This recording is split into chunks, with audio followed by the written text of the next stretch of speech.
In this video, successful dropshippers will go head-to-head on one of the most controversial dropshipping topics: what to sell online. I asked 8 dropshippers the same 5 questions on topics like niche versus general store, ideal product price points, and more. Then I compiled all of their answers into this video. Dropshipping strategies can be polarizing. If you ask dropshippers the same questions like I did, you get different answers.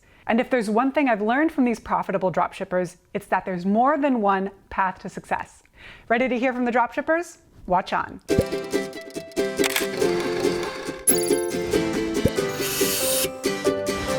In just a second, you'll hear 8 very different opinions on what to look for in a winning dropshipping product. Before I pass it over to the dropshippers, let's make sure that we are on the same page about dropshipping. Dropshipping is one of the easiest ways to start an online business because instead of buying tons of inventory for your online store, you only order products when you get sales.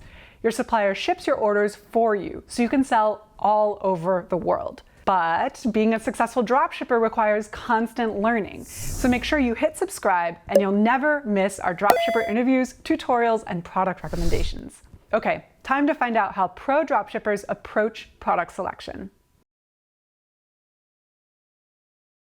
Niche or general store? The riches are in the niches. Okay, we love niches because you can have a viral audience. It's already passionate. Where there's passion, there's money because people buy based off emotions, which is what you want when you're doing Facebook ads because you're selling things that people didn't know they need, but they have to have. That's the key. And with niches, there is much more of a lifetime value. Repeat customers, they like this stuff. You can sell more things just like that to them. That's the way you're gonna sustain and go ahead. So I don't know why anyone would start a general store. 1000% general store. Doesn't limit to you in whatever way. Best if you get up and running, general store. Yeah, I mean, it's irrelevant. It's the product that matters. You could have a one product store, you could have a niche store, you could have a general store. It doesn't really matter as long as your product is good and as long as there is a demand for the product. Okay, so if I would choose between a general store or a niche store, I would definitely choose a niche store every time, just because I'm trying to build an actual brand in a sense, not just like a one-hit wonder and throw a bunch of products on one side that's kind of like Amazon.com. So I always would go niche. General store and then niche. Because general store is a good way to test different products to see what works and what doesn't work. And once it works, you niche down, you do the branding material. I would always pick a niche over a general store because I think it's way easier to target the people within a niche. I'd say a niche store. Easier to market. And pick something you're passionate about, pick something you know, and you can really sell something you know better than a whole bunch of different items you might not be passionate about. Multiple. I would be terrified to just have one product. I think too often a product might run its course, it might become oversaturated, it might become irrelevant, and you have to keep up with trends. You have to be willing to try new products and be willing to experiment. Within your niche, but geez, one product, it's a lot of pressure. I would go with the one product store as it is way more simple to set this store up and to start making the first sales. I would do multiple products. It doesn't have to be that many, but as long as you have a few which you can cross-sell and upsell that are all kind of similar to that niche, that's what I like. For Pixel, probably a one product store just because the Pixel can optimize better. But if you're looking to build an actual business that has multiple products, then obviously go down a multiple product store. But just remember that the Pixel can optimize more efficiently when the products are similar or if you just have the one product. Multiple product store all of the time. You can test whatever you want. As soon as you find what's working, then nail it down. One product store or a multiple product store? I say Multiple product store. Because it gives you room to test different products, to have seasonal products, year-round products, to go along with the trends.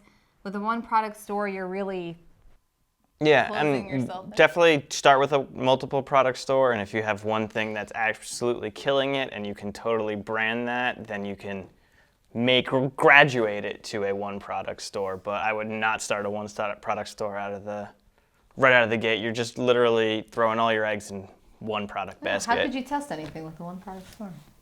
Multiple product store because of upsells and cross-sells to increase your average order value. Both, it doesn't really make much of a difference if I'm being 100% honest. I would always go for the more than 1,000 products because I like to sell steady selling products. More than 1,000 orders because that shows you that the product is already in demand. I would say there's no such thing as saturation. It really depends on your marketing skill and your positioning of the product. I don't think it matters. I don't have a strong Maybe opinion either way. more. I mean, if I had to pick, but I'm also not going to be pressed about a product that has 600 orders. That's still substantial to me. Yeah, if the supplier is reliable and it looks like a good product, I have no problem with less than 1,000. Unbothered. Less than 1,000 orders or more than 1,000 orders, we say Definitely less than 1,000 orders. when you have a strong niche store, you can make winners, and that way the product isn't saturated. You're not competing against different Facebook ads. So create your own winners and find, what your prodience. Your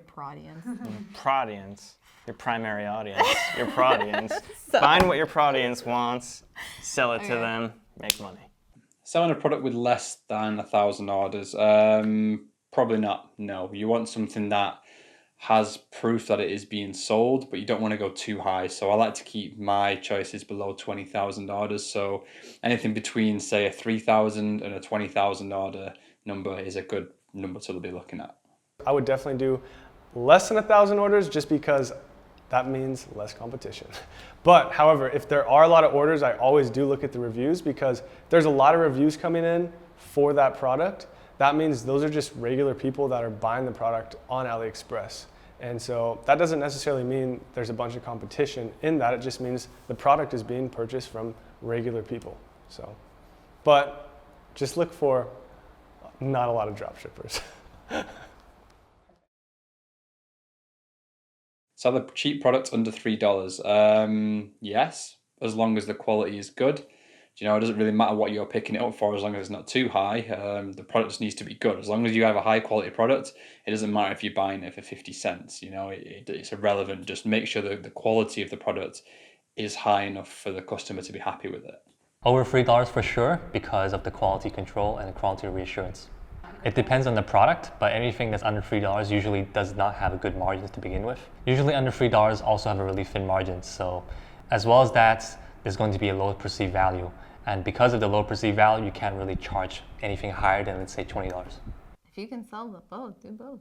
Yeah, I think there's advantages to both. I think selling a more expensive product gives you a little bit more wiggle room with your ad spend and things like that.